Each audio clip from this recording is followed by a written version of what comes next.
What would you do if you won the lottery? Personally, I'd pay off my debt, quit my job, and move to Japan. It's a fun scenario to think about even if it's never going to happen. Statistically, you're more likely to give birth to quadruplets or be crushed by a meteor than win the lotto. That is unless, of course, you're Evelyn Adams.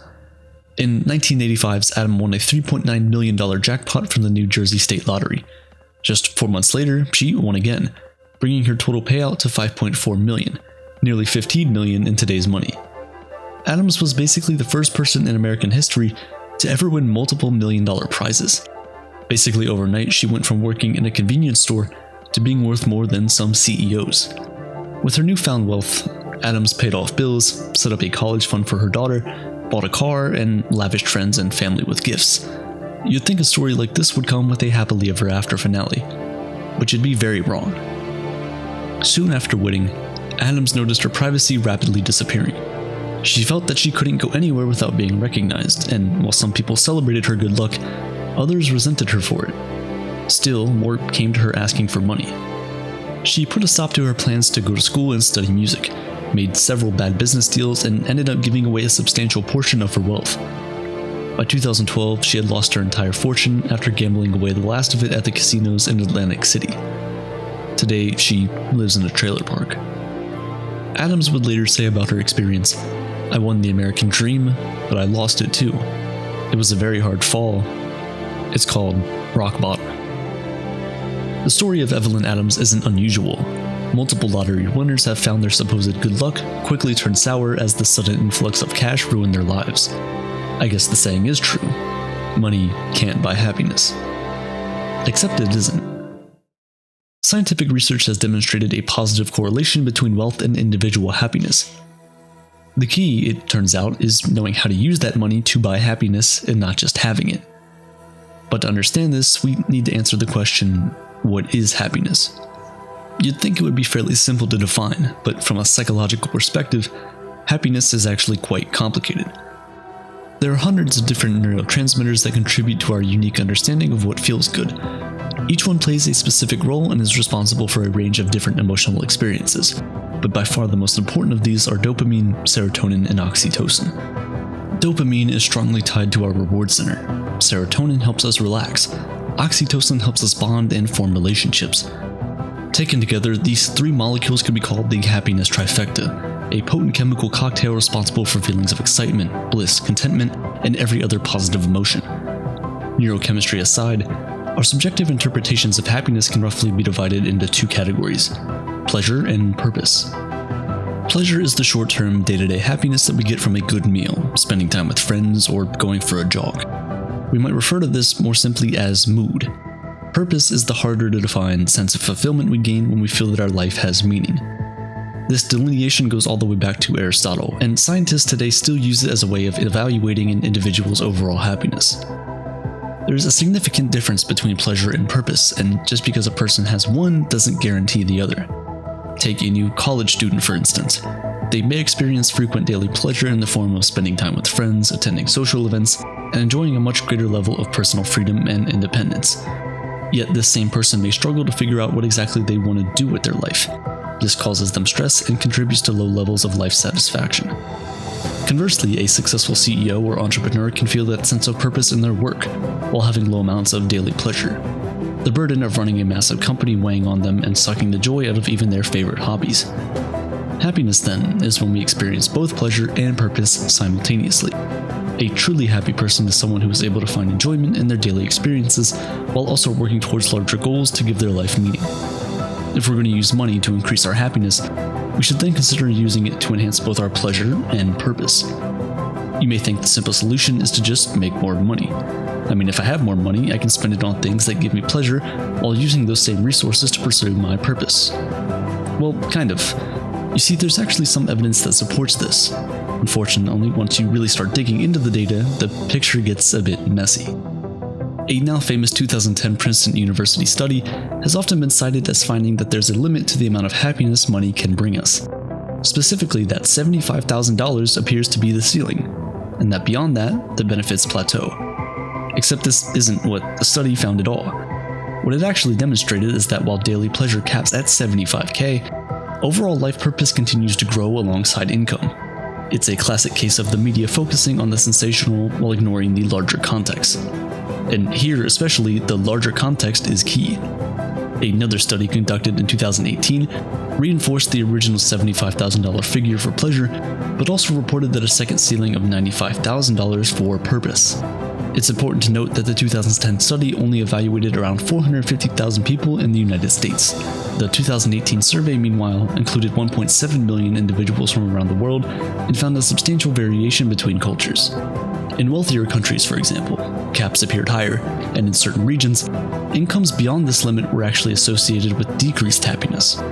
As if all of this wasn't confusing enough, a more recent 2021 study from the University of Pennsylvania reportedly found no ceilings whatsoever. However, this survey drew from a relatively small sample size of just 33,000 Americans, and it also placed a greater focus on pleasure than the previous studies. What all of this data supports, though, is that the more money you currently have, the less that the future increases in wealth will contribute to your sense of pleasure and purpose. Essentially, every dollar you earn buys us a little less happiness. Think of it this way: if a person earning $20,000 a year and a person making $200,000 a year both get a 10% raise, each will experience a similar boost to their happiness. For the first person, a $2,000 raise represents an increase in their standard of living and potentially their level of comfort. But for the second person, $20,000 is a proverbial drop in the bucket with a much less dramatic effect on their daily life. What this means is that while there is a positive correlation between money and happiness, it's one with diminishing returns.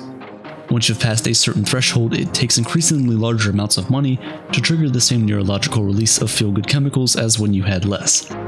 So if chasing money for money's sake isn't an effective strategy for buying happiness, then what is? Well, in a few words, spending what you already have wisely. Positive psychology is an entire school of study devoted to quantifiably figuring out what makes life worth living. Its goal is to analyze positive experiences, traits, and institutions with the aim of improving quality of life. Not incidentally, it is extremely concerned with happiness. In terms of the best way to spend money, the school of study divides potential purchases into two categories: pleasures and comforts. In some ways, this reflects the Aristotelian distinction between pleasure and purpose. Pleasures by their nature are transient and short-lived, like biting into a chocolate bar. Comforts, on the other hand, are more permanent, but are largely taken for granted, like running water and electricity. We tend to not notice them until they're gone. In general, investing in comforts tends to be a sure method of raising our baseline level of happiness. They help to prevent and alleviate suffering, ensuring you're able to focus your attention on other pursuits rather than spending all your time simply trying to survive.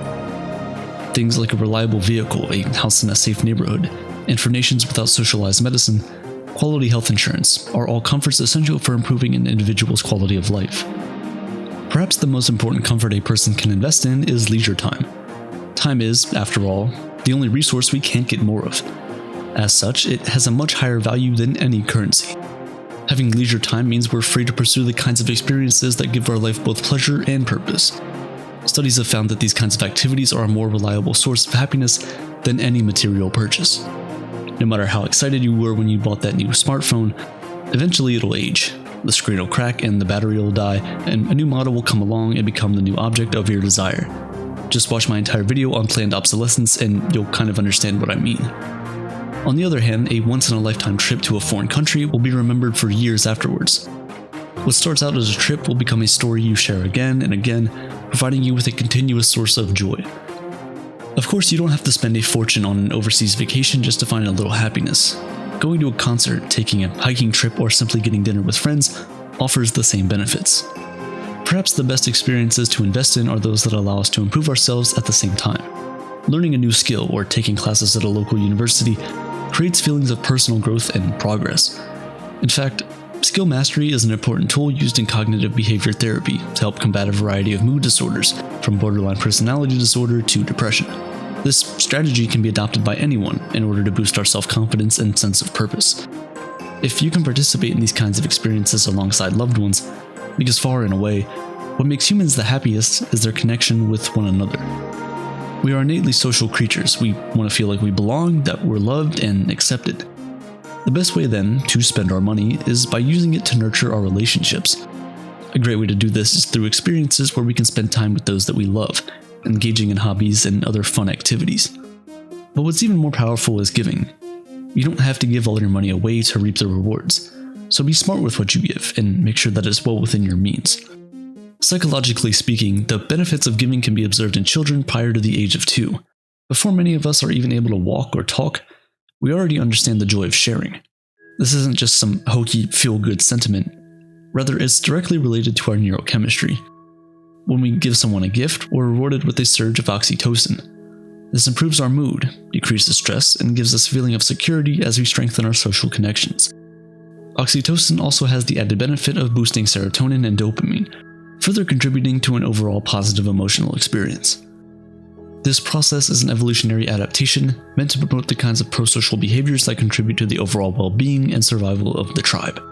This, in turn, helps ensure our own personal survival, as we're seen as a valuable member of the group.